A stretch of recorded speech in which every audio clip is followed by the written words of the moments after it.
Hello everyone, কেমন আছো সবাই? তোমাদের সবাইকে আজকে লাইভ ক্লাসে স্বাগতম জানাচ্ছি এবং আজকের লাইভ ক্লাসটি করছি আমি আমার বাসা থেকে। এবং তোমরা যারা যারা দেখছো আমাকে কমেন্টে জানিয়ে দিতে পারো কে কে দেখছো, কে কে কোন কোন জায়গা থেকে দেখছো, কোন কলেজে পড়ো। এবং আজকের টপিকটি হচ্ছে বায়োলজির ফার্স্ট পেপারের জীববিজ্ঞান প্রথম পত্রের এইচএসসির যে ইম্পর্টেন্ট টপিকগুলো আমাদের এইচএসসির জন্য পড়া প্রয়োজন সেই জিনিসগুলো সম্পর্কে আজকে আলোচনা করব। কারণ পরীক্ষা একদম সামনে এসেই পড়েছে, পরীক্ষা বলা যায়। তো আমাদের পড়াশোনা যেহেতু করতেই হবে, সেটা বন্ধ থাকুক বা না থাকুক, তো সে কারণে আমরা কি কি চ্যাপ্টার এখন ভালোভাবে পড়বো সেই জিনিসগুলো আজকে আমি বলে দেবো। এছাড়া আমি একটা পোস্ট দিয়েছিলাম, তোমরা যারা ছিলে কমেন্ট করেছিলে, তাদের মধ্যে অনেকেই বেশ কয়েকটা চ্যাপ্টারের নাম বলেছো। তো আমি চেষ্টা করব এই বন্ধের মধ্যে ওই টপিকগুলো নিয়ে, ওই চ্যাপ্টারগুলোর উপর ক্লাস নিয়ে নেওয়ার। তো তোমরা যারা দেখছো আমাকে কমেন্টে জানিয়ে দিতে পারো কারা কারা দেখছো। আমি দেখছি অলরেডি 100 জনের উপরে আছো আমাদের এখানে লাইভে, আমি দেখতে পাচ্ছি। আমাকে কমেন্ট করে জানাও তোমাদের কার কার কোন কোন টপিকের সমস্যা।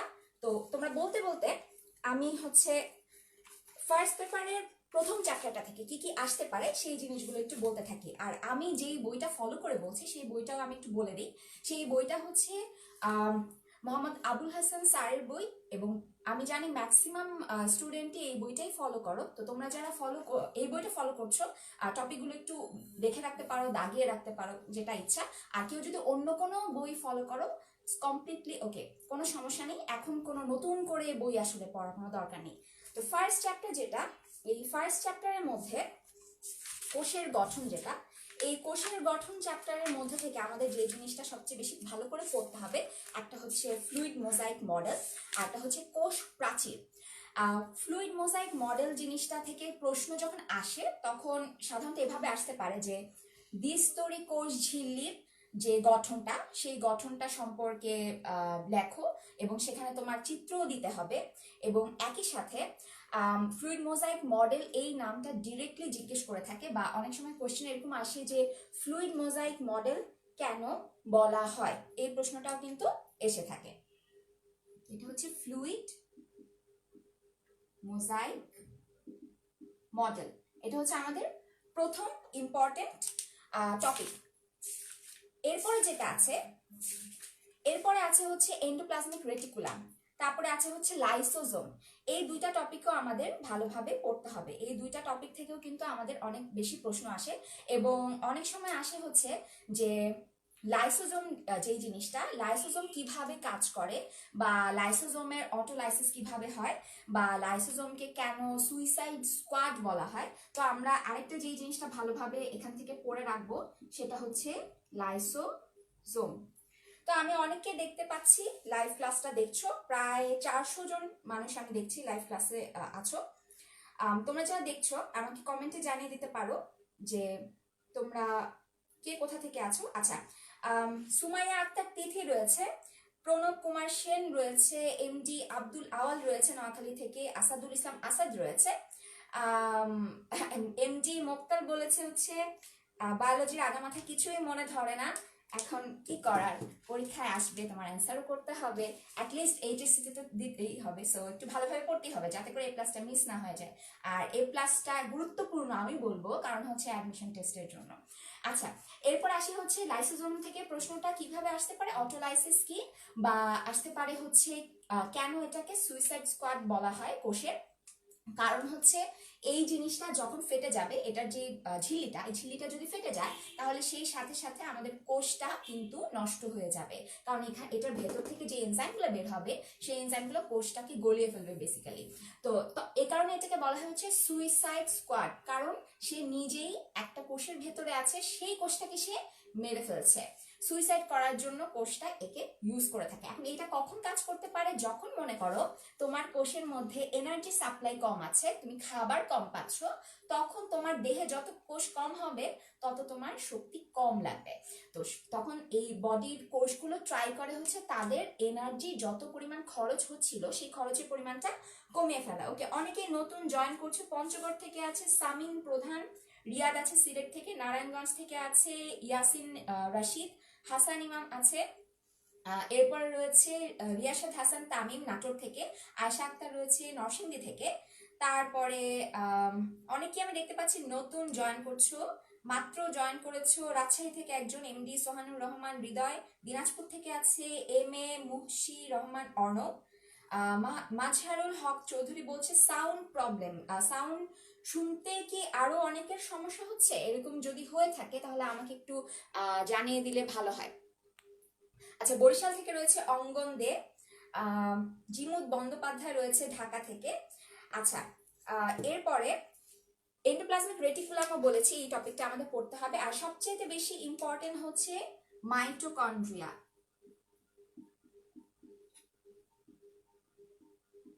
মাইটোকন্ড্রিয়া হচ্ছে সবচেয়ে বেশি ইম্পর্টেন্ট, এবং এটা থেকে অলওয়েজ প্রশ্ন এসে থাকে। আরো একটা জিনিস হচ্ছে প্লাস্টিড, মাইটোকন্ড্রিয়া এবং প্লাস্টিড, এই দুইটা থেকে সবচেয়ে বেশি প্রশ্ন আসে। প্রশ্নগুলো আসে হচ্ছে এরকম ভাবে যে কোষের মধ্যে কোন অঙ্গাণু নিজস্ব ডিএনএ আছে, সেক্ষেত্রে কিন্তু আমরা মাইটোকন্ড্রিয়াকে অ্যান্সার করব, মাইটোকন্ড্রিয়ার মধ্যে তার নিজস্ব ডিএনএ আছে।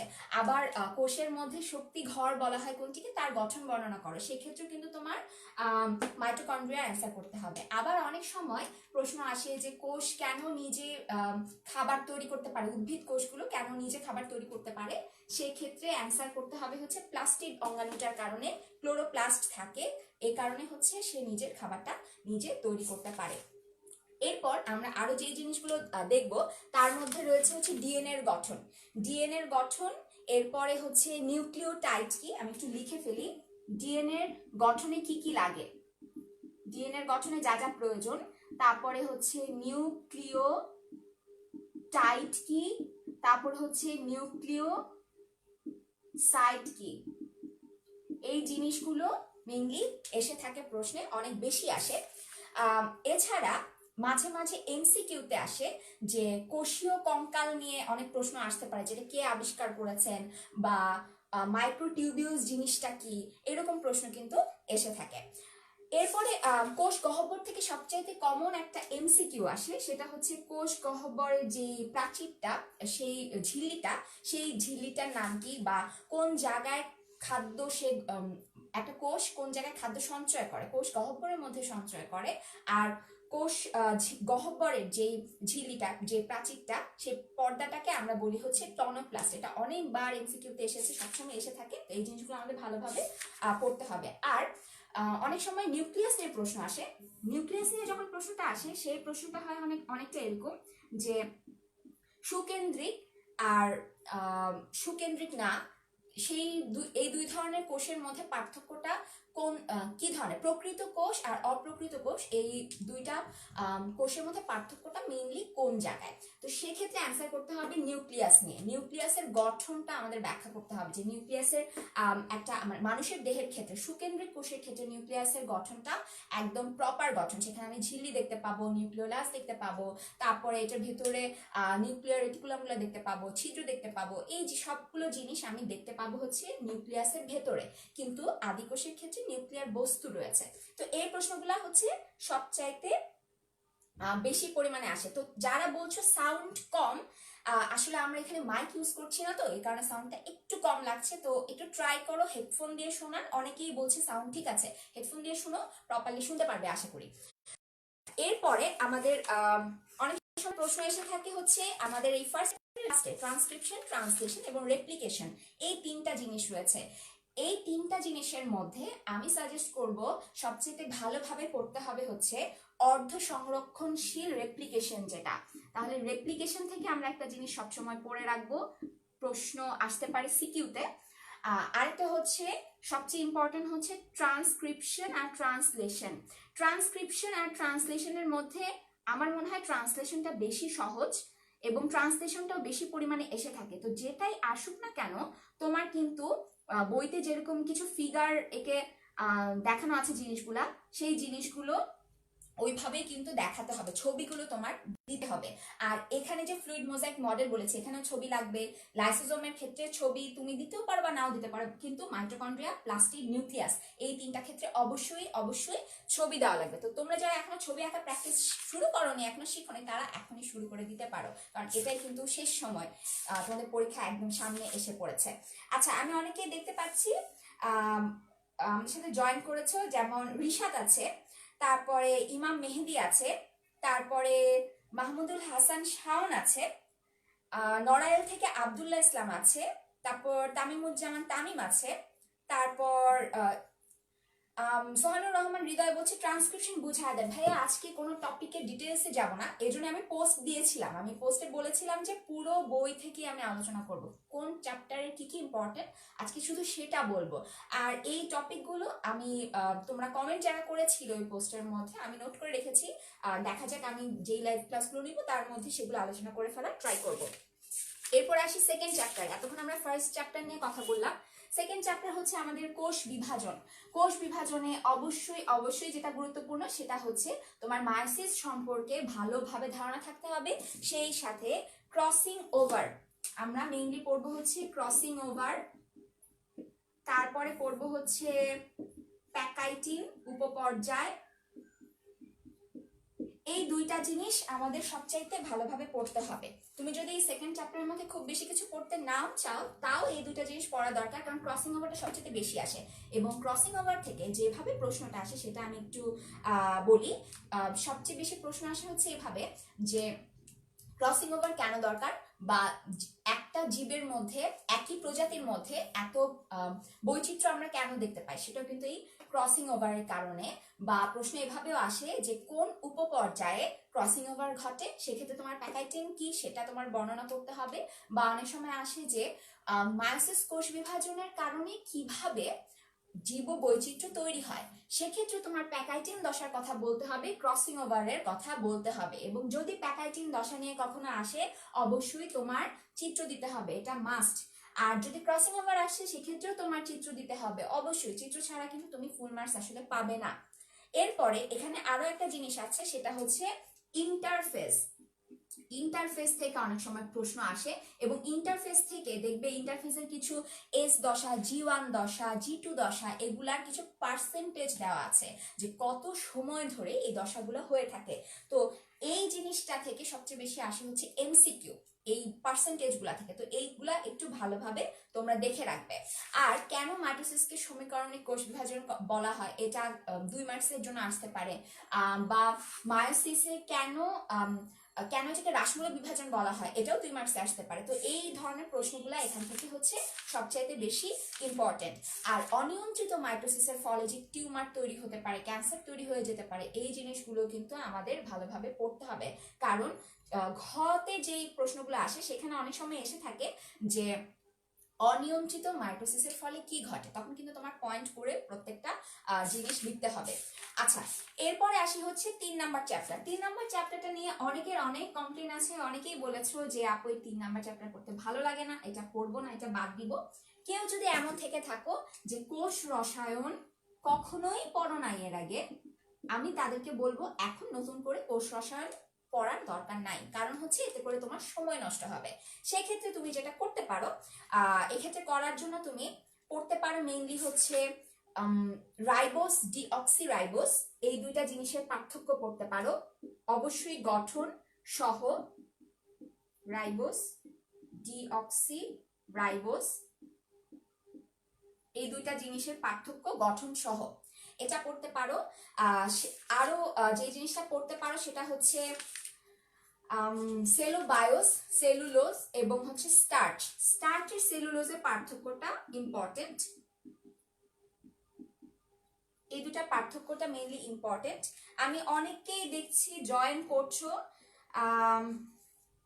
আমাদের সাথে আছে হচ্ছে পূজা রায়, আদ্রিতা জান্নাত, এরপরে এইচ আদর আছে, সানজিদ ইসলাম বন্নি রয়েছে, তারপরে আকরামুল হাসান রিয়াদ রয়েছে, রিয়াদ মুক্তাদির রয়েছে, এমডি সোহানুর রহমান হৃদয় রয়েছে, নাহিদ হাসান রয়েছে, স্বপ্নিল কুড়ি রয়েছে, সাইফুল ইসলাম রাহাত রয়েছে, আরফিনুল ইসলাম রয়েছে ময়মনসিংহ থেকে, রিয়াজউদ্দিন রয়েছে, অনেকেই রয়েছে আমি দেখতে পাচ্ছি। 460 জন এখন দেখছে আমাদের সাথে লাইভ ক্লাসটি।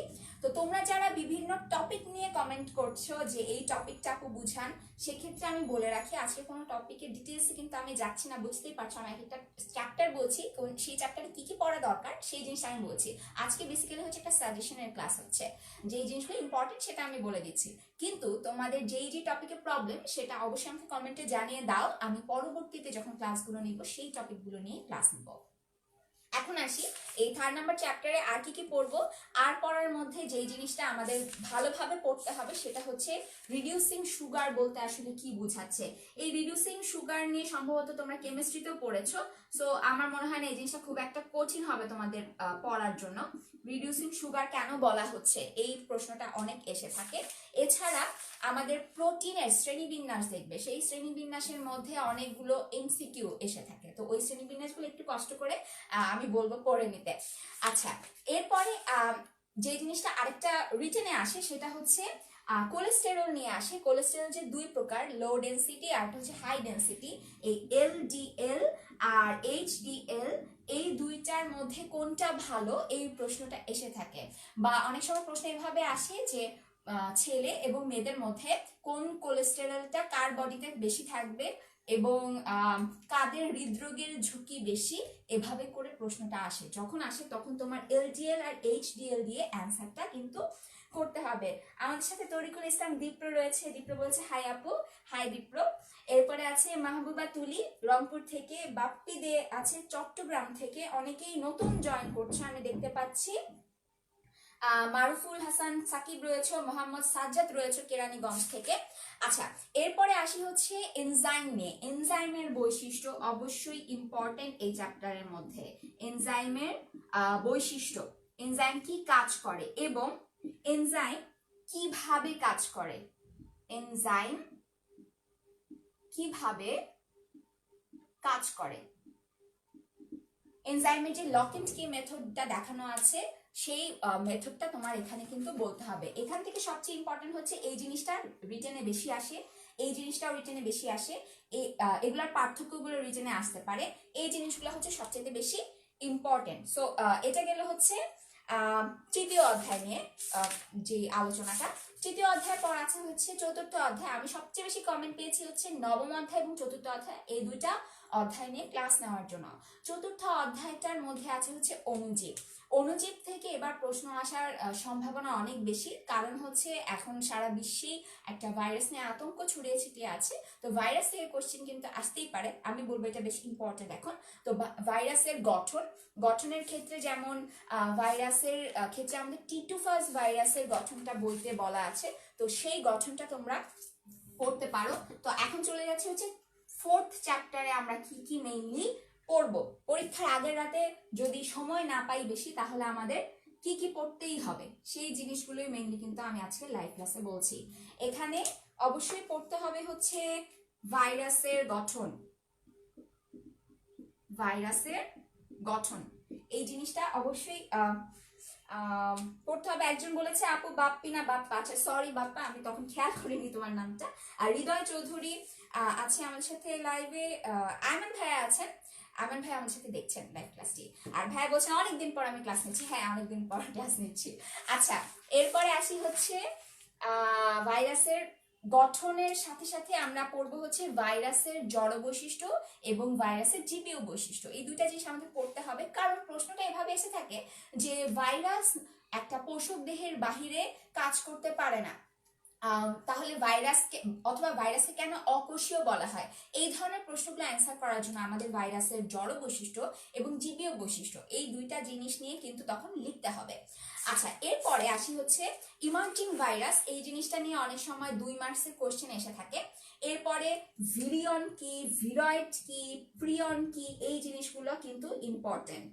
ভিরিয়ন, প্রিয়ন, তারপর হচ্ছে ভিরয়েড, এই 3টা জিনিসই কিন্তু ইম্পর্টেন্ট এই চ্যাপ্টার থেকে। এরপরে হচ্ছে ব্যাকটেরিয়া। ব্যাকটেরিয়ার মধ্যে অবশ্যই যে জিনিসটা পড়বে সেটা হচ্ছে ব্যাকটেরিয়ার আগে ভাইরাসের যে ভাইরাসের সংখ্যা বৃদ্ধি, তার মধ্যে আছে হচ্ছে লাইটিক চক্র। লাইটিক চক্রটা আমি ভুলে গিয়েছিলাম বলতে। লাইটিক চক্র যেটা, এটা সবচাইতে ইম্পর্টেন্ট এই চ্যাপ্টার থেকে। ভাইরাসের ক্ষেত্রে লাইটিক চক্রটা অনেক বেশি এসে থাকে, সেই সাথে কিন্তু লাইসোজেনিক চক্রটাও আসতেই পারে, তো এটাও কিন্তু বাদ দেওয়া যাবে না একদমই। আচ্ছা, এরপরে এই দুইটার মধ্যে পার্থক্য কিন্তু আসতে পারে, আলাদা আলাদা ভাবেও আসতে পারে, পার্থক্য আসতে পারে। যদি লাইটিক চক্র নিয়ে আসে অবশ্যই তোমার কিন্তু এখানে চিত্র দিতে হবে, চিত্র ছাড়া এই কোশ্চেন কিন্তু অ্যান্সার করা যাবে না। তো বুঝতেই পারছো যে এই চ্যাপ্টার গুলা থেকে যা যা আছে তার মধ্যে যা যা আমি চিত্র বলছি শিখতে, সেই চিত্রগুলো কিন্তু প্র্যাকটিস করে ফেলতে হবে, যাতে করে পরীক্ষার হলে খুব দ্রুত তুমি চিত্র সহ জিনিসগুলো লিখে ফেলতে পারো। আচ্ছা, সেই সাথে লাইট্রিক্যাল অ্যাসিডোনিকের পার্থক্যটাও প্রয়োজন। এরপরে আসি হচ্ছে ব্যাকটেরিয়ার ক্ষেত্রে। ব্যাকটেরিয়ার ক্ষেত্রে আমরা যে জিনিসটা মূলত পড়বো সেটা হচ্ছে ব্যাকটেরিয়ার যে দ্বিবিভাজন, ব্যাকটেরিয়ার দ্বিবিভাজন, দ্বিবিভাজন কিভাবে ঘটে এই জিনিসটার 3 মার্কসে আসতে পারে, 3 মার্কসের জন্য আসতে পারে, গয়ের জন্য যেটা সেটার জন্য আসতে পারে। এরপরে হচ্ছে মুকুলোদ্গম বা বাডিং, যেটা এই জিনিসটাও কিন্তু ইম্পর্টেন্ট। এরপরে আসতে পারে যে কনজুগেশন নালী জিনিসটা কি, কনজুগেশন নালী পথ কি, এই জিনিসটা নিয়েও কিন্তু প্রশ্ন আসতে পারে। সেই সাথে ভাইরাস বলো, ব্যাকটেরিয়া বলো বা যে কোনো কিছুর যদি কোনো টপিকের দেখো যে উপকারিতার অপকারিতা, এই দুটো জিনিস হচ্ছে কমন, অপকারিতা এবং উপকারিতা, এই দুটো যদি থাকে অবশ্যই সেটা পড়তে হবে, কারণ ঘয়ের জন্য এই প্রশ্নগুলা সবচাইতে বেশি আসে।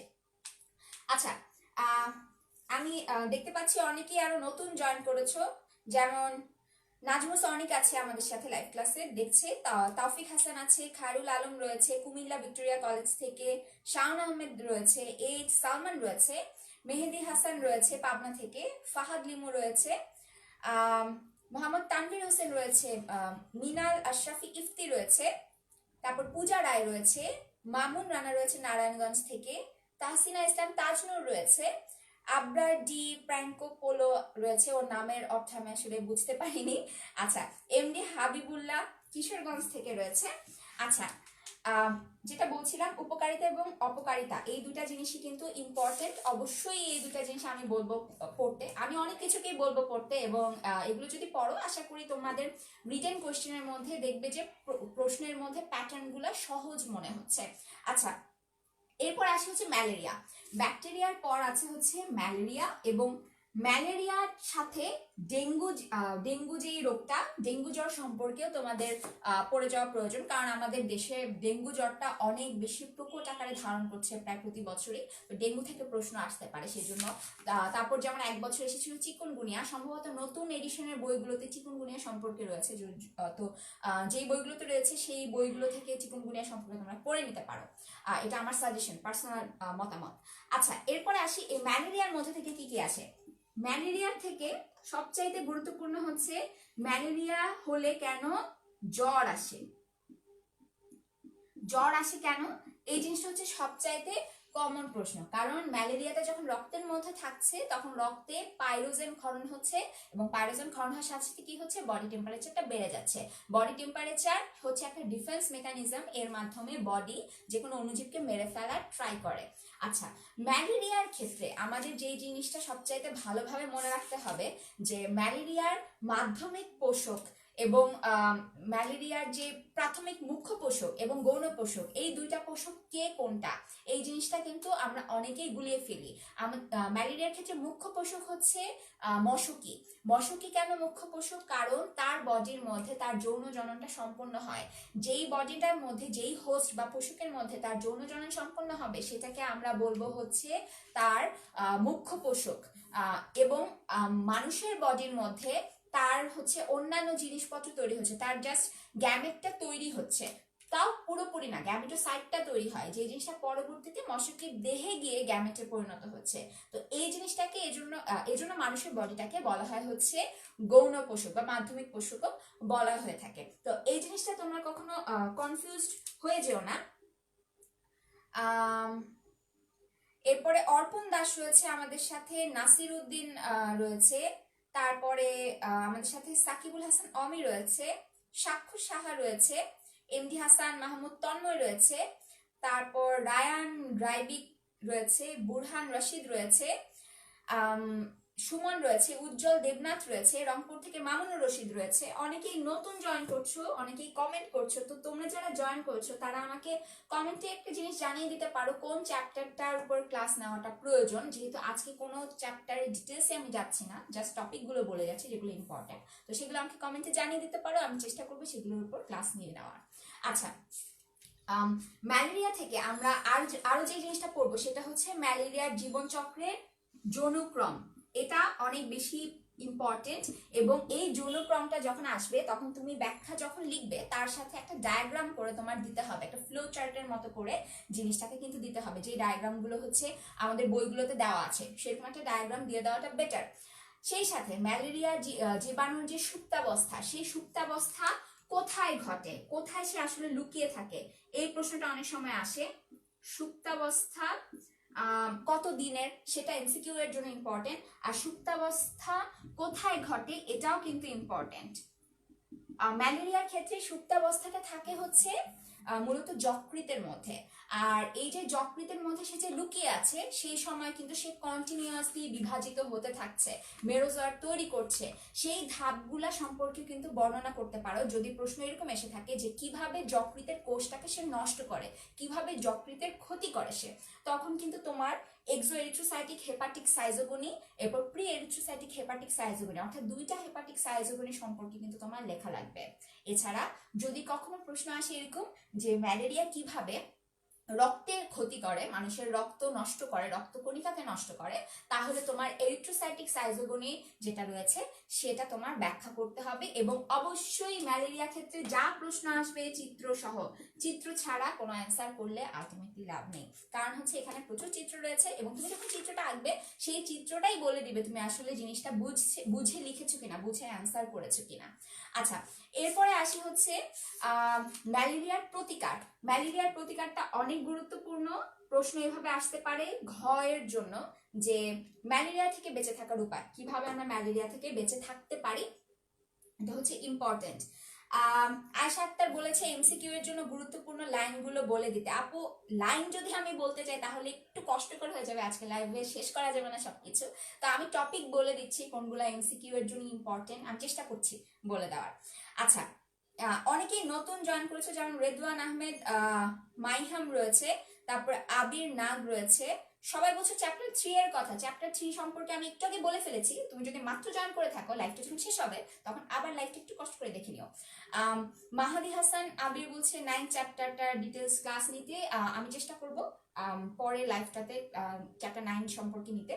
তারপর দুর্জয় রয়েছে, এমজি তারিফুল ইসলাম রয়েছে চিটাগাং থেকে, এরপরে রেদওয়ান আহমেদ, মোস্তফা আল মারুফ রয়েছে, এস আনিকা রয়েছে, তাবাসসুম জামান তিশা রয়েছে, সায়ন্ত রয় রয়েছে, এরপর এস আনিকা রয়েছে দিনাজপুর থেকে, নওশিন জাহান রয়েছে, এমডি নাইমউদ্দিন রয়েছে রাজশাহী থেকে, ফারুক হোসেন রয়েছে।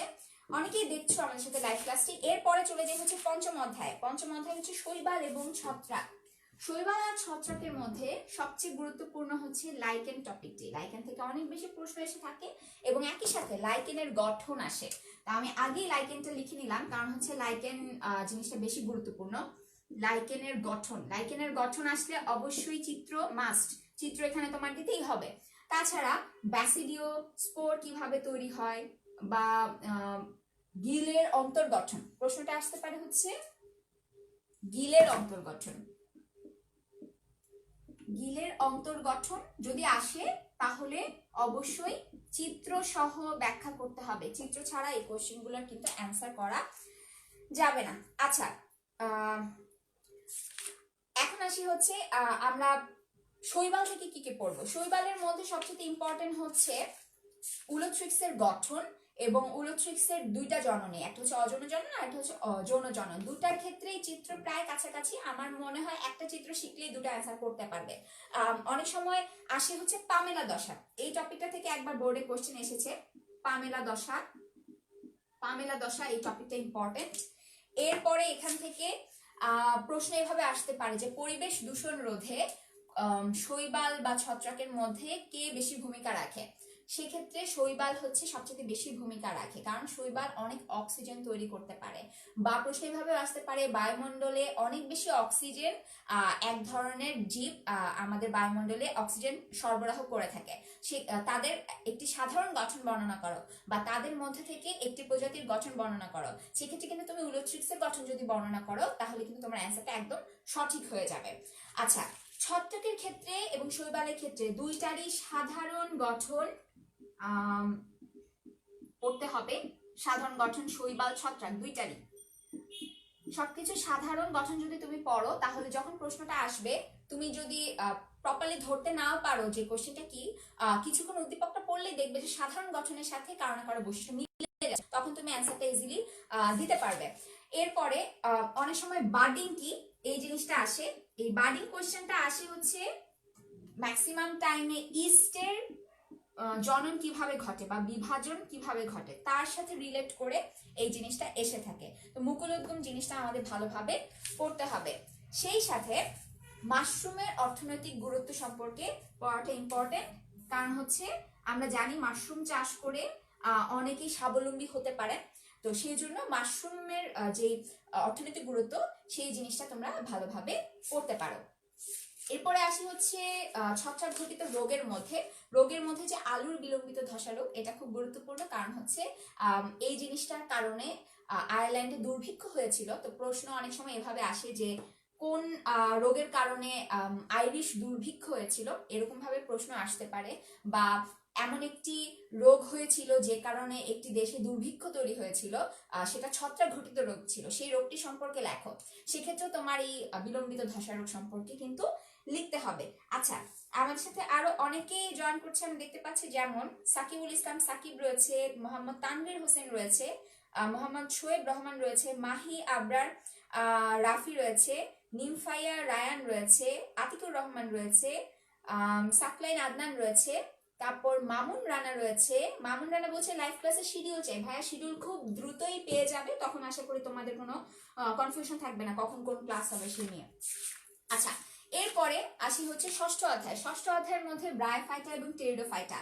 ব্রায়োফাইটা আর টেরিডোফাইটার মধ্যে ইম্পর্টেন্ট হচ্ছে টেরিডোফাইটা। এটা আমি বলবো, আমি পার্সোনালি মনে করি এই জিনিসটা বেশি প্রয়োজন। টেরিডোফাইটার মধ্যে অবশ্যই টেরিসের যৌনক্রম এই জিনিসটা পড়তে হবে। যে একটা বিশাল চিত্র রয়েছে, একবার 2n হচ্ছে, একবার হ্যাপ্লয়েড হচ্ছে, আবার ডিপ্লয়েড হচ্ছে, এই পুরো জিনিসটা কিন্তু ইম্পর্টেন্ট। সেই সাথে আরো সবচেয়ে বেশি কি আসে বলতো, অবশ্যই একটা হার্ট শেপের যে গঠনটা আমরা দেখতে পাই প্রোথ্যালাস, সেই প্রোথ্যালাসের গঠন কিন্তু বহুবার এসেছে। এই জিনিসটা কিন্তু 3 মার্কসের জন্য গয়ের জন্য খুবই গুরুত্বপূর্ণ। সেই সাথে আরো আসতে পারে হচ্ছে কিভাবে স্পোর তৈরি করে বা স্পোরাঞ্জিয়াম কিভাবে স্পোর তৈরি করে। তাহলে কোশ্চেনটা কি হতে পারে, স্পোরাঞ্জিয়াম কিভাবে স্পোর তৈরি করে, এটা একটা প্রশ্ন হতে পারে। তারপরে প্রশ্ন হতে পারে হচ্ছে প্রোথ্যালাসে কিভাবে টেরিস জন্মায়, বা প্রোথ্যালাসে কিভাবে নতুন স্পোরোফাইট জন্মায়।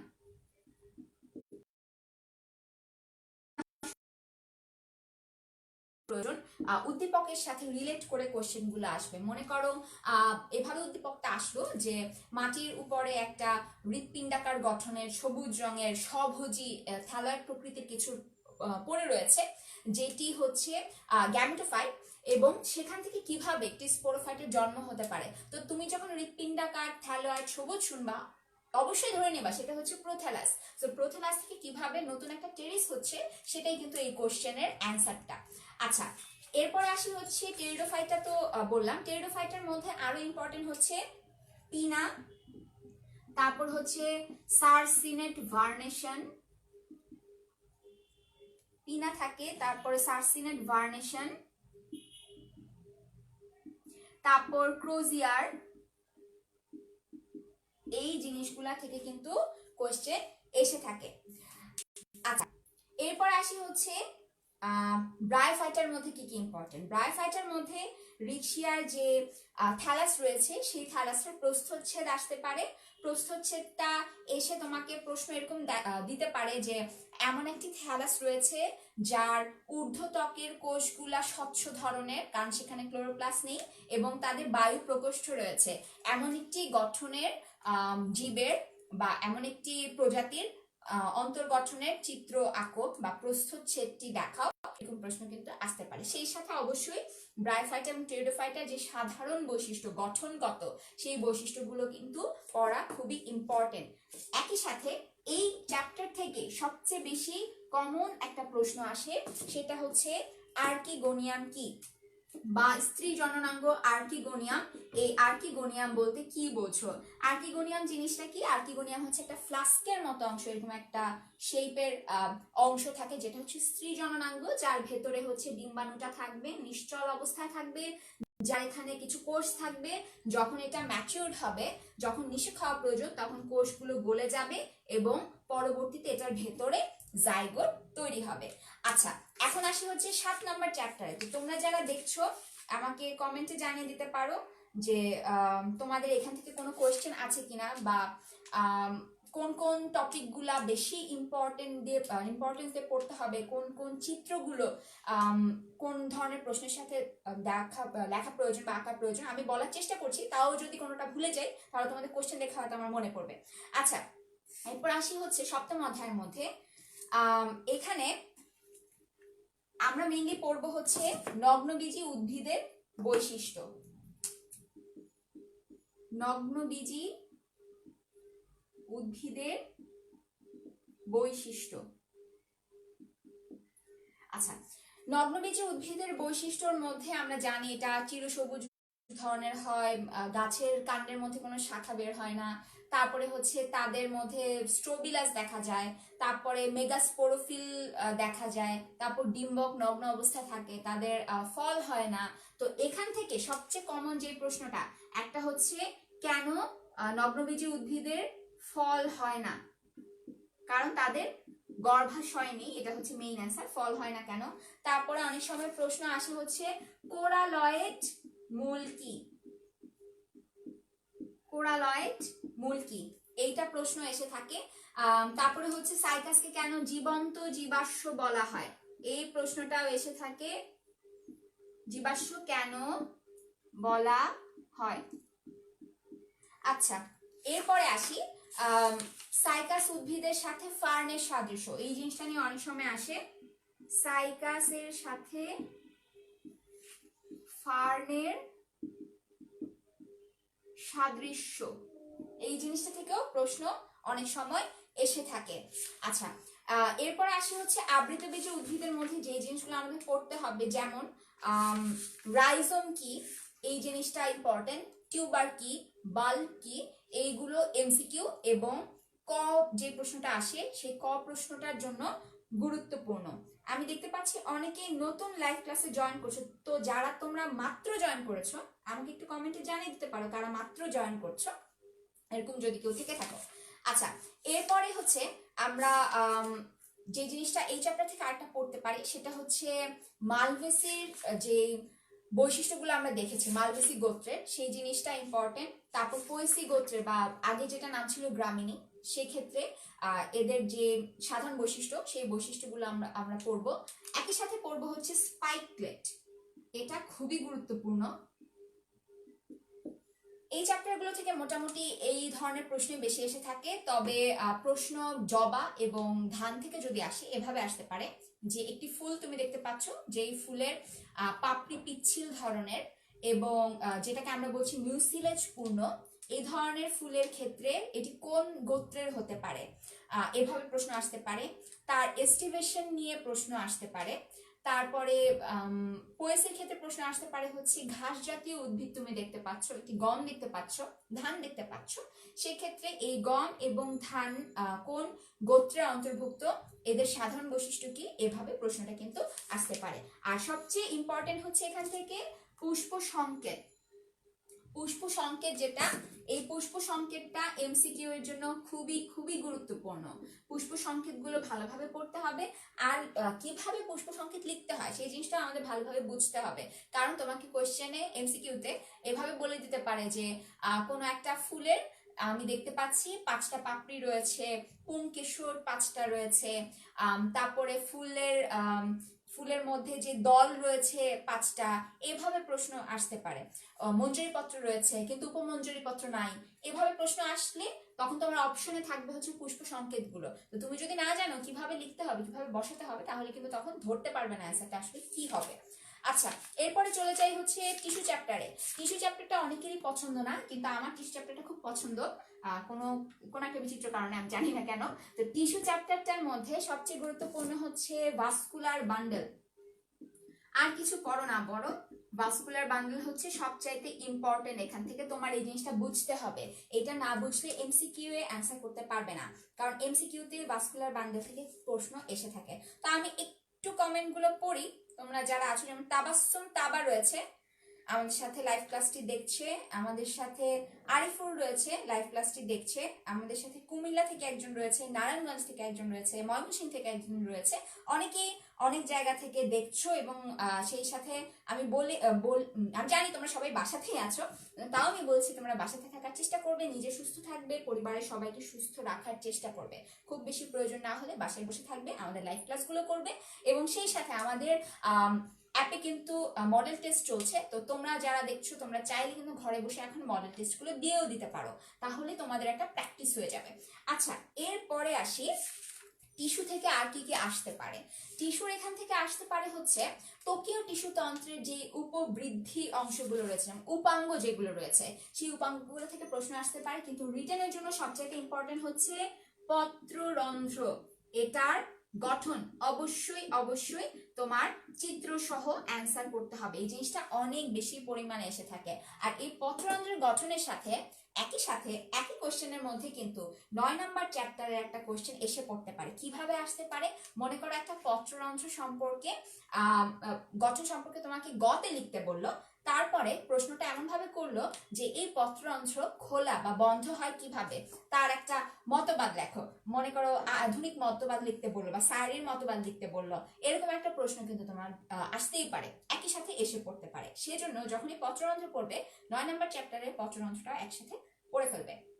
আচ্ছা, এরপরে আসি হচ্ছে হাইডাথোড থেকে প্রশ্ন আসে, এবং হাইডাথোড থেকে যদি প্রশ্ন আসে সেটা খতে সাধারণত এসে থাকে, 2 মার্কসের জন্য এই প্রশ্নটা এসে থাকে।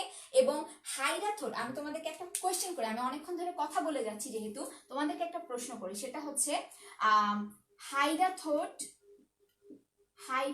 দ্বারা কি নির্গত হয়? তো তোমরা যারা দেখছো তারা আমাকে কমেন্টে জানিয়ে দিতে পারো এই অ্যান্সারটা কি হবে। হাইডাথোড দ্বারা কি নির্গত হয়, এটা হচ্ছে আমার প্রশ্ন তোমাদের কাছে। অনেকক্ষণ ধরে আমি কোনো প্রশ্ন করছি না, এর আগে যে লাইভ ক্লাসটা নিয়েছিলাম আমি লাস্ট, সেখানে অনেক প্রশ্ন করেছিলাম। তো আশা করি তোমরা এই অ্যান্সারটা খুব সহজেই আমাকে দিতে পারবে। আচ্ছা, এরপরে চলে যাই হচ্ছে ভাস্কুলার টিস্যু তন্ত্রের মধ্যে। ভাস্কুলার টিস্যু তন্ত্রের মধ্যে যে ভাস্কুলার বান্ডেল রয়েছে, কোন বান্ডেলটা কিরকম, কোন বান্ডেলের সংজ্ঞা কি, সেই জিনিসগুলো কিন্তু আমাদের ভালোভাবে পড়তে হবে। আচ্ছা, এরপরে যাই হচ্ছে আমাদের 9 নাম্বার চ্যাপ্টার। 9 নাম্বার চ্যাপ্টারটা নিয়ে অনেকেই বলেছো আপু এটা পড়তে ভালো লাগে না, এটা পড়ান। তো আমি চেষ্টা করব 9 নাম্বার চ্যাপ্টার নিয়ে একটা ক্লাস নিতে। আচ্ছা, আমি একটু দেখি তোমরা যারা যারা দেখছো তারা কমেন্টে জানিয়েছো কিনা। ওকে, সার্ভার ইভান অ্যান্সার দিয়েছে হচ্ছে পত্ররন্ধ্র বুঝায় দেন। ভাইয়া আজকে আমি কোনো টপিকের ডিটেলসে যাচ্ছি না, এটা আমি বারবার বলেছি। আজকে হচ্ছে শুধু কোন কোন টপিক ইম্পর্টেন্ট সেইগুলো আমি জাস্ট বলছি, এই জন্য আমি লিখে দিচ্ছি। আর পরবর্তীতে তোমরা যারা কমেন্ট করছো যে কোন কোন টপিক লাগবে, সেগুলো আমি চেষ্টা করব ক্লাস নেওয়ার, এবং অবশ্যই সেটা আমি পোস্ট দিব। খেয়াল রাখবে যেই দিন ক্লাস হবে সেই দিন সেই ক্লাসে উপস্থিত থাকবে আশা করি। আচ্ছা, আয়েশা আক্তার বলেছে হচ্ছে পানি, এমডি তানজিল বলেছে পানি, সানজিদা ইসলাম বন্নি বলেছে পানি, মোহাম্মদ তানভীর হোসেন, এস আনিকা, নিরাজ ইয়াদব, জাকির হোসেন, কাউসার জামাল, এমডি আলামিন ইসলাম, আহমেদ শরীফ, সবাই বলছে হচ্ছে পানি। আকবর আলী আমিন বলেছে হচ্ছে গাটেশন। আচ্ছা, মোহাম্মদ তানভীর হোসেন বলছে গাটেশন, আর বাকি সবাই বলেছো পানি। এক্ষেত্রে আমি একটু বলি, তোমরা যারা গাটেশন বলছো তাদের অ্যান্সারটা এক অর্থে ভুল, কারণ গাটেশন হচ্ছে প্রক্রিয়াটার নাম। এই প্রক্রিয়াটার মাধ্যমে হায়দা ঠোঁট দিয়ে পানি বের হচ্ছে। সো অ্যান্সারটা হবে হচ্ছে পানি, কারণ আমার প্রশ্ন ছিল কি নির্গত হয়। আমি যদি প্রশ্ন করতাম যে কি উপায়ে পানি নির্গত হয় বা এই উপায়টার নাম কি, পদ্ধতিটার নাম কি, তখন আমি বলবো হচ্ছে এটা গাটেশন।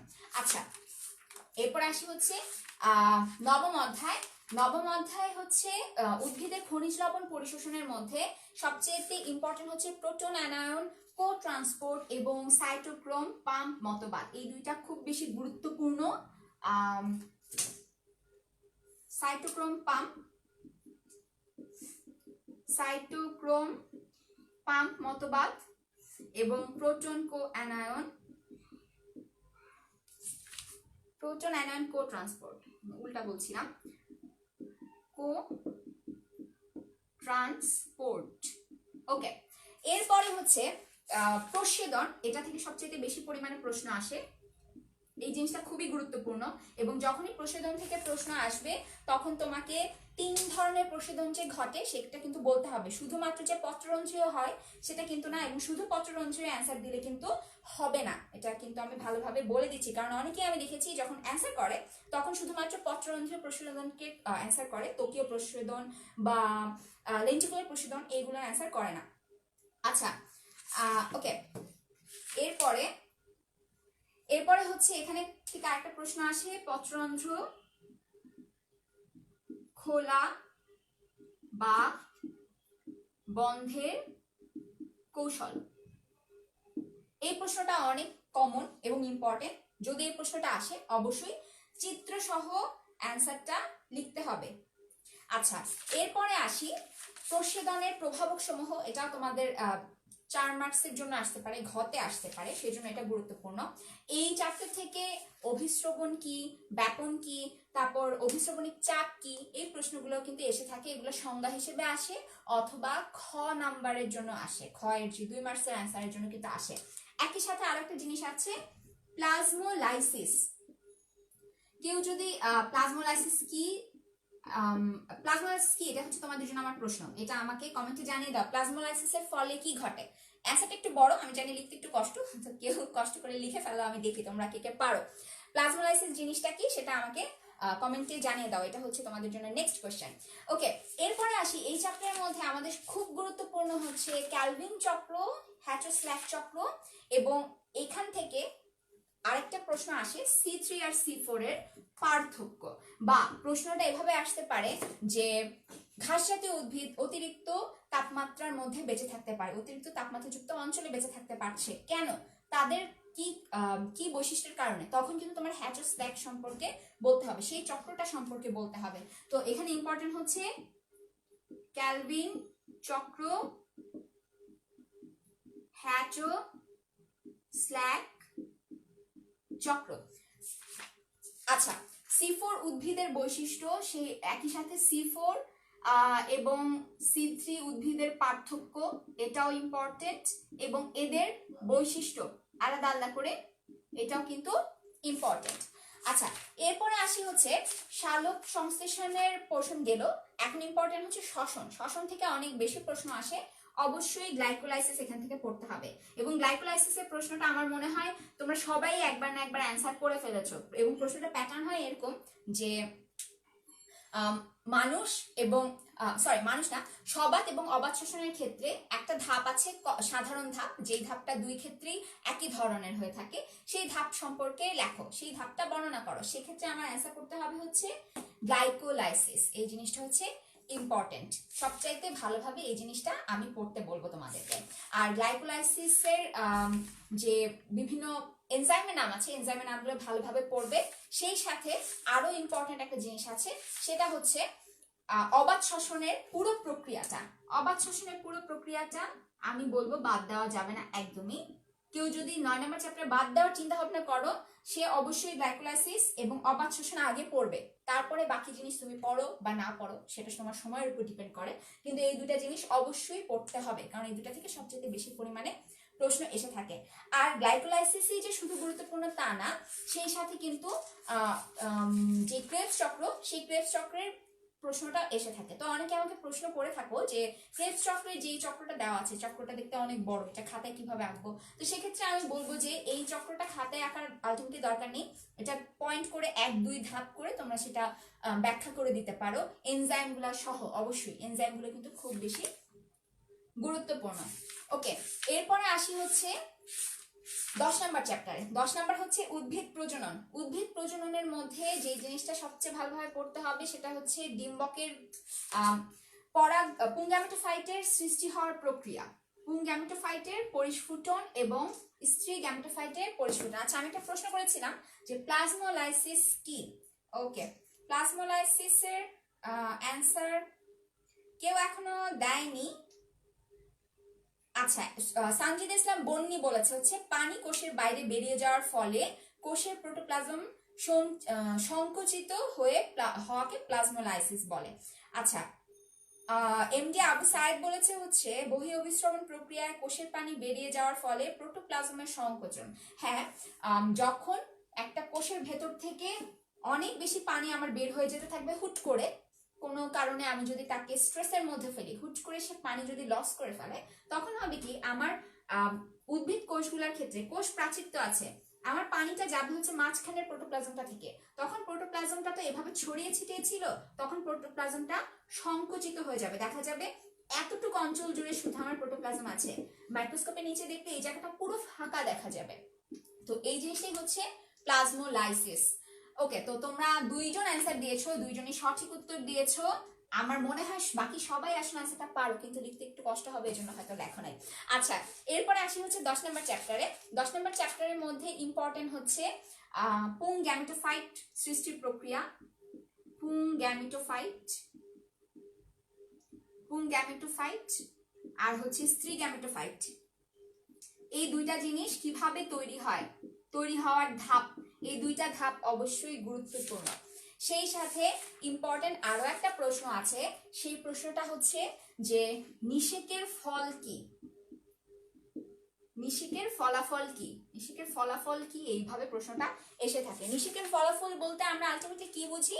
বুঝি হচ্ছে যে যখন একটা জাইগোট তৈরি হলো তার সাথে সাথে আলটিমেটলি পুরো গর্ভাশয়টার মধ্যে আরো কি কি তৈরি হচ্ছে। যেমন আমরা একটা ছক সবসময় পড়েছি যে গর্ভাশয়টা ফলে পরিণত হচ্ছে, গর্ভাশয়ের প্রাচীরটা ফল ত্বকে পরিণত হচ্ছে, তারপর শস্য তৈরি হচ্ছে, তারপরে আমরা যেমন মাইক্রোপাইল, হাইলাম, এগুলো কি বিলুপ্ত হয়ে যাচ্ছে, নষ্ট হয়ে যাচ্ছে, নাকি অন্য কিছুতে পরিণত হচ্ছে, সেই সবগুলা জিনিস আমাদের কিন্তু তখন ভালোভাবে লিখতে হবে, স্পষ্ট করে আমাদের লিখতে হবে। একই সাথে নিষেকের গুরুত্ব, এই গুরুত্বটা কিন্তু অনেক বেশি পরিমাণে প্রশ্নে এসে থাকে। আরো কিছু প্রশ্ন আসে, যেমন দ্বিনিষেক কি? দ্বিনিষেক কি, এই প্রশ্নটা অনেক গুরুত্বপূর্ণ। তারপর হচ্ছে সেকেন্ডারি নিউক্লিয়াস কি? সেকেন্ডারি নিউক্লিয়াস এই জিনিসটা কি, এই প্রশ্নটা এসে থাকে। তারপর হচ্ছে ত্রিমিলন কি, এই প্রশ্নটা এসে থাকে। তারপর শস্য কিভাবে তৈরি হয়, এই প্রশ্নটাও কিন্তু এসে থাকে। এগুলো হচ্ছে সবচাইতে কমন প্রশ্ন এই চ্যাপ্টার থেকে। 10 নাম্বার চ্যাপ্টার নিয়ে এখন বলছি, 10 নাম্বার চ্যাপ্টার থেকে সবচেয়ে গুরুত্বপূর্ণ হচ্ছে এই প্রশ্নগুলো অনেক বেশিবার আসে। সেই সাথে আরো আসতে পারে হচ্ছে তোমার পার্থেনোজেনেসিস কাকে বলে, তারপর পার্থেনোজেনেসিসের গুরুত্ব, এই দুটা জিনিস কিন্তু তোমার রিটেনের মধ্যেই আসে। তারপরে আসতে পারে হচ্ছে হাইব্রিডাইজেশন বা সংকরায়ন বলতে তুমি কি বোঝো, এটা আসে। অনেক সময় এসে থাকে যে হাইব্রিডাইজেশন প্রক্রিয়া বা কৌশল, কৃত্রিম হাইব্রিডাইজেশন কিভাবে করানো যেতে পারে, সেক্ষেত্রে কিন্তু তোমার চিত্র সহ দিতে হবে। এই প্রশ্ন তারপরে হচ্ছে দ্বিনিষেকের ক্ষেত্রে, ত্রিমিলনের ক্ষেত্রে, সেকেন্ডারি নিউক্লিয়াসের ক্ষেত্রে, সব ক্ষেত্রে কিন্তু তুমি চিত্র দিতে পারো। আচ্ছা, এরপরে চলে যাই হচ্ছে জীব প্রযুক্তির মধ্যে 11 নাম্বার অধ্যায়ের মধ্যে। আমি 11 নাম্বার অধ্যায়ে যাওয়ার আগে কমেন্ট গুলো একটু পড়ে নিই। আচ্ছা, অনেকেই কমেন্ট করেছো আগের কোয়েশ্চেনটার।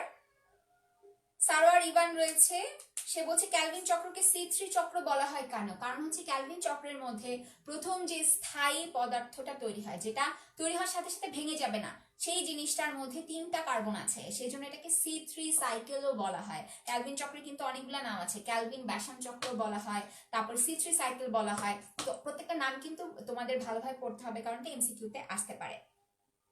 রাফিউল হাসান রয়েছে, সে বলেছে আগের প্লাজমোলাইসিসের অ্যান্সারও দিয়েছে এবং ওর অ্যান্সারটাও সঠিক।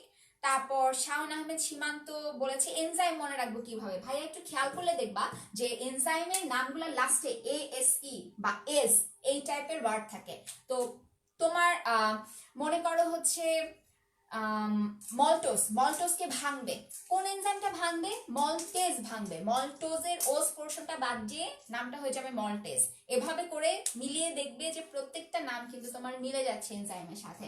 আমি এভাবে মনে রাখি, কারণ নয়তো ওভাবে মুখস্থ করলে ভালোভাবে মনে থাকে না। তুমি যদি একটু মিলিয়ে পড়ো যৌগটার সাথে, দেখবে যে নামটা মনে রাখা অনেক সহজ। আচ্ছা, এরপরে রয়েছে সাজ্জাদ ইমন, তারপর কদর্য আলো রয়েছে, এরপরে সামিউল রূপক রয়েছে। তারপরে সামিউল রূপক বলেছে সেকেন্ড পেপারের ইম্পর্টেন্ট টপিক কোনগুলো? ভাইয়া আজকে ফার্স্ট পেপারটা শেষ করি, আশা করি আর একদিন সেকেন্ড পেপার নিয়ে আলোচনা করব। আকবর আলী আমিন রয়েছে, আবিদ আহমেদ সাকিন রয়েছে, নাজিয়া তাজরিয়ান রয়েছে।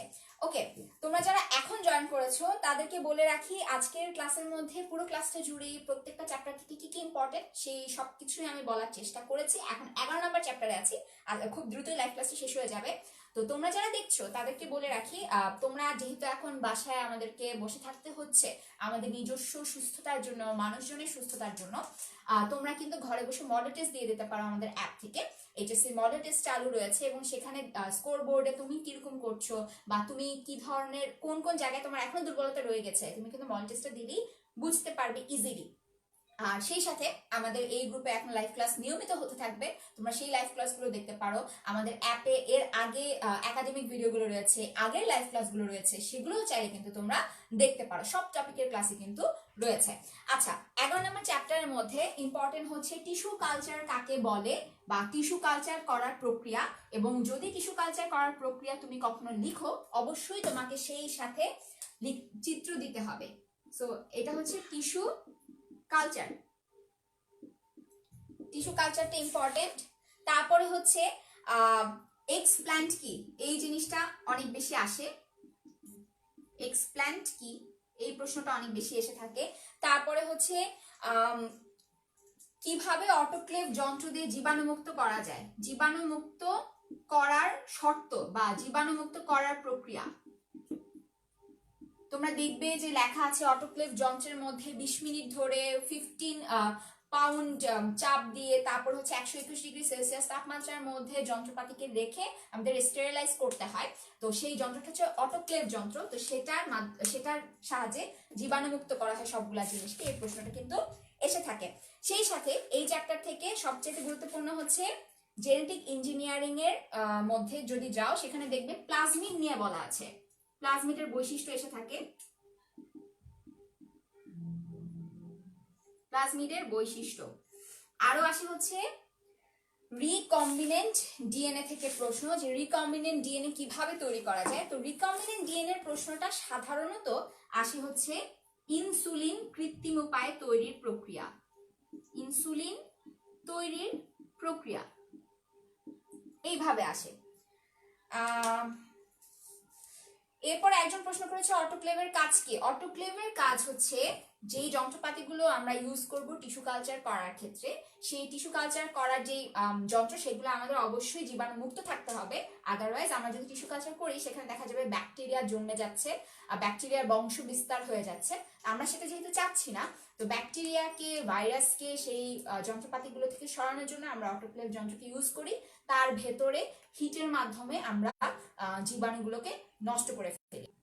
আচ্ছা, এই চ্যাপ্টারের মধ্যে আরো ইম্পর্টেন্ট হচ্ছে যে কিভাবে তুমি টিস্যু কালচার করে উদ্ভিদের মধ্যে বৈশিষ্ট্যর পরিবর্তন আনতে পারো, বা প্রশ্নটা এভাবে আসে যে কোনো একটা উদ্ভিদ রয়েছে যে উদ্ভিদের একটা বিশেষ বৈশিষ্ট্য তুমি অন্য একটা প্রজাতির উদ্ভিদের মধ্যে দিয়ে দিতে চাও, সেটা তুমি কিভাবে করতে পারো। সেটা কিন্তু জেনেটিক ইঞ্জিনিয়ারিং এর মাধ্যমে সম্ভব, রিকম্বিনেন্ট ডিএনএ ইউজ করে জিনিসটা তৈরি করা সম্ভব। সেক্ষেত্রেও তোমার এই রিকম্বিনেন্ট ডিএনএ থেকে কোয়েশ্চেনের অ্যান্সারটা করতে হবে। এবং ম্যাক্সিমাম ক্ষেত্রে ইনসুলিন থেকে প্রশ্নটা এসে থাকে। আমাদের বইতে যে একটা চিত্র আছে, ইকোলাইকে নিলাম, ইকোলাইয়ের প্লাজমিডের ডিএনএটা নিলাম, তারপরে হচ্ছে একটা জীবকোষের ডিএনএ নিলাম, তারপরে তাদেরকে এনজাইম দিয়ে কাটলাম, তারপরে সেটাকে আবার লাইগেজ এনজাইম দিয়ে জোড়া লাগিয়ে দিলাম, তারপর আমার ডিএনএ তৈরি হলো। এই প্রত্যেকটা ধাপ অবশ্যই চিত্র সহ আমার কিন্তু দিতে হবে। চিত্র ছাড়া এই কোশ্চেন অ্যান্সার কিন্তু করা যাবে না। আচ্ছা, এখান থেকে আরেকটা ইম্পর্টেন্ট হচ্ছে ইন্টারফেরন কোশ্চেনটা সেকেন্ড পেপারেও আসে। সেম জিনিস, একই জিনিস পড়লেই তোমার দুই জায়গায় অ্যান্সার করতে পারবে যে ইন্টারফেরন কি। কিছু টপিক আছে কমন, ইন্টারফেরন কি এই প্রশ্নটা অনেক সময় এসে থাকে। তারপরে এখান থেকে জিনোম সিকোয়েন্সিং কাকে বলে এই সংজ্ঞাটা অনেক সময় আসে। সিকোয়েন্সিং এই জিনিসটা আসে।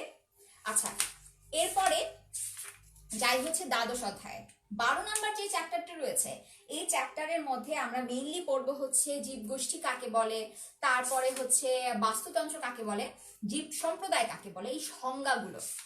এরপরে যে পিরামিড রয়েছে, ইকোলজিক্যাল পিরামিড, সংখ্যার হতে পারে, শক্তির হতে পারে, বায়োমাসের হতে পারে, এই প্রত্যেকটা জিনিস আমাদের পড়তে হবে। যদি রিটেনে আসে এই জিনিসগুলো থেকে বেশি পরিমাণে প্রশ্ন এসে থাকে। তবে আমি সাজেস্ট করব এই চ্যাপ্টার থেকে প্রশ্ন আসলে রিটেনে এই প্রশ্নগুলোর অ্যান্সার না করা, কারণ এই ক্ষেত্রে তোমার অনেক বেশি লিখতে হবে। অন্যান্য চ্যাপ্টারগুলোর তুলনায় দেখো, অন্যান্য চ্যাপ্টারে তুমি একটা ছবি আঁকতে পারছো, অল্প কথায় লিখতে পারছো, কিন্তু এই চ্যাপ্টারে তোমার ছবি ওভাবে নাই। পিরামিড আসলে পিরামিড দিতে পারো, কিন্তু তোমার এমনিতে ছবি বেশি নাই, তো তোমার দেখা যাবে যে সময় অনেক নষ্ট হয়ে যাচ্ছে এখানে অ্যান্সারটা করতে গিয়ে।